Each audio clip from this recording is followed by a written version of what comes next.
So this is what's going on at the moment. The leader of the Commons, Lucy Powell, has had to apologise. As you can see, if her comments were unclear, after telling the Reform commentators, "Oh, we want to blow that little Trump. Let's get the dog whistling out," during a discussion about the grooming games last night. And I will play what she said, but you have to wait for a little while for YouTube algorithm. But the Labour Party seemed to be taking the grooming gangs as a joke. They didn't want it before the elections because they would lose votes. They got demolished anyway.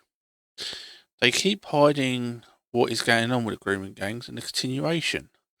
People that have tried to contact the police just get told the same thing as they used to. Are you sure it happened?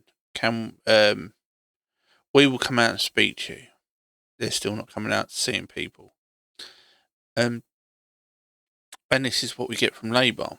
We're going to let you listen to what Lucy Powell actually said when they was discussing it. This is her words.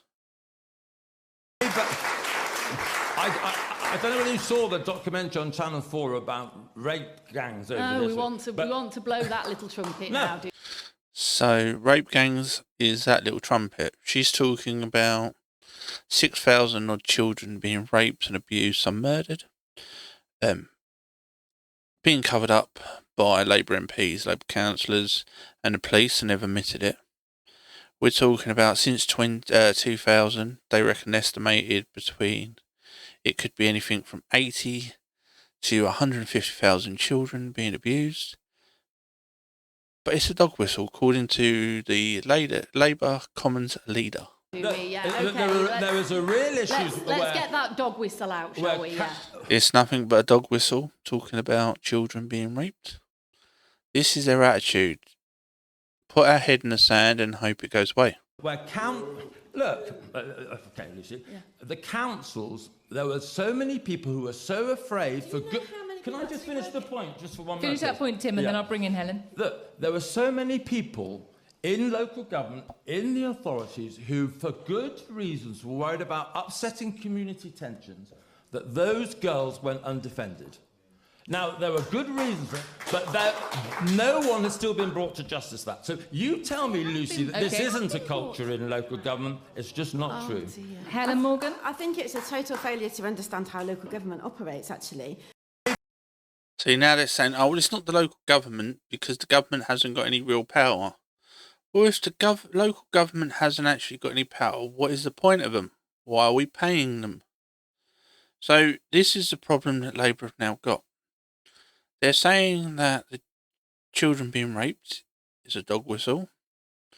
They're trying to say that the inquiries are not needed nationwide, but they're going to let the councils that hid the rapes and abuse of children do their own inquiries and mark their own homeworks. The police are going to do the same. They're going to mark their own homeworks. No one's going to be looking into it other than themselves because they are upstanding members of the public that let it go on for years. And we've just got a big circle jerk. Let's be honest. That's all it is. The police and that don't want to do anything, and the government, because they know they're going to get prosecuted for it and arrested. The community doesn't want it looked into because you're going to find out how bad it goes and how it's still going on. And they're all scared of the it'll end diversity that's already been put on the back of your children being raped. And this is the way that the UK is going with this Labour government. It's getting worse. It's worse than the Tories, and I didn't think I'd ever say that because they was rubbish as well. The Tories is just as much to blame, but at the minute, Labour seems to be kowtowing to the communities that are raping and abusing the girls, and this is continuously happening. I have video after video of it happening, them going out and people doing it. And the police, the council and the government looking the other way, and most of them are here on visas as well. But we let it continue for diversity and inclusion because the alternative is MPs, councillors, police, local communities, leaders will all be getting arrested for it. But I think the vote the other day actually showed that people have had enough of this. And I hope in the next few councils they will lose their seats as well. And that we actually get inquiries into this stuff with actually justice, because we haven't seen real justice at the moment. And I don't think we will for a long time under the Labour government. I think this will be hidden and hidden until they don't have a choice.